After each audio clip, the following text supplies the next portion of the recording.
Ibu konsentrasi.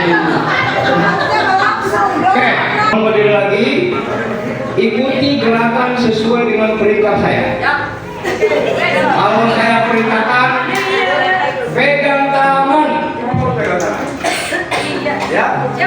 Pegang kepala. Pegang kepala. Paham ya? Ya. Mulai ya.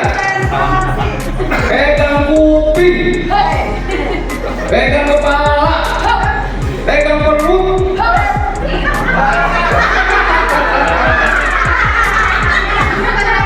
Ya. Sekali lagi. Oke. Ya. Pegang telinga. Pegang hidung.